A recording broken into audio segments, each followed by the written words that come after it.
would like now to introduce you to Jake Futterman. He's a sophomore at Harvard Westlake.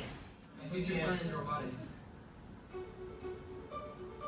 What is robotics? A robot is a machine.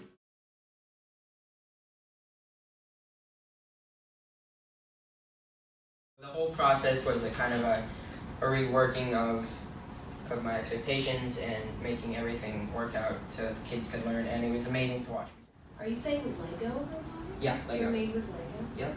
Casey can. Of course. Was that your first time teaching, preparing a lesson in that whole 6-month process? This was my first real class, so I mean I had to create the curriculum completely from scratch, and because there were some curriculums out there for Lego robotics, but nothing like what I was trying to do.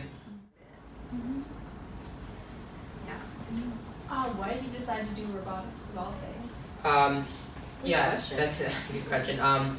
So when I was in 5th grade at my old school, we had a unit on Lego robotics and science, the exact same robotics that I did here. And since then, all the way since then, I loved it. I fell in love with robotics. I did FLL, First Lego League competitions at Merman, which uses Lego robotics, and it's a worldwide competition where you have to accomplish certain missions, and so on.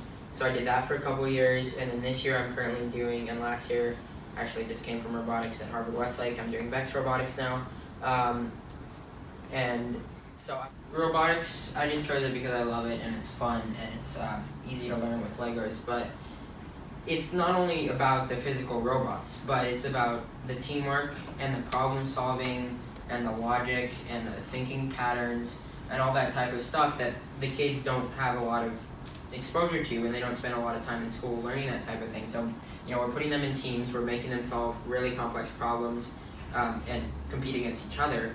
It's helping them to be able to start making these connections and to think in these new ways. And I think even outside of robotics, this can help them problem solve and go further and accomplish their goals in other aspects of their life as well. Yeah, so I mean, I was teaching the middle schoolers, so that's grades 6 through 8 in our system, which is 11 to 14-ish years old. But when we got there, I noticed the kids looked a lot older than 11 to 14 years old, and when they started introducing themselves, it turned out almost all of them were between 15 to 18 years old. So for them, their ages in our grade system are not exactly aligned because sometimes they take a year off to maybe work in the fields or stay home or something else. So it's shifted from our. Is this something you want to keep within Ethiopia, or do you want to kind of spread it out over time to different countries around Africa? I mean, I was trying to create this class, and we're starting in Gode because we already have a connection there, but there's nothing stopping us from taking the exact same program and putting it in any other rural school anywhere else in the world. And one of my main goals with this group would be to get them to compete in FLL, which is what robotics I did, which is very, it's a worldwide competition, and some of the championship teams in Europe are insanely good. And so it would be a huge thing. It would be very difficult, but I think, they could do it, and it would help them compete, nationally and globally by going to audits, by traveling elsewhere to compete in these Honestly, listening to your guys' questions is really exciting for me, and I think I can speak for the rest of our board, because this is exactly what we try to do when we come together and think of ideas, just bounce ideas off of each other, because this is just one of the many things that we can do. We have all these projects planned out for the quarter. We're really hoping that everybody can play some part in the development of these ideas moving forward. So please speak up, anything. It's great. And you guys' contributions to this club would be really beneficial to you as well, because this is the first college edition of a club like this. We're trying to expand this to other schools. Stanford has shown interest in replicating this club there, but essentially this isn't any other of the other clubs at UCLA that have already been established and have previous chapters. We are the first college chapter.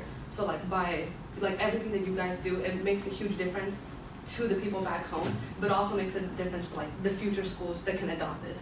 If we can really get things going, get a lot of projects done, it'll make it a lot easier for students at other schools to replicate this, and then that'll the more schools that replicate it, the more we can give back to Ethiopia, and that's ultimately for me the greatest thing I could do.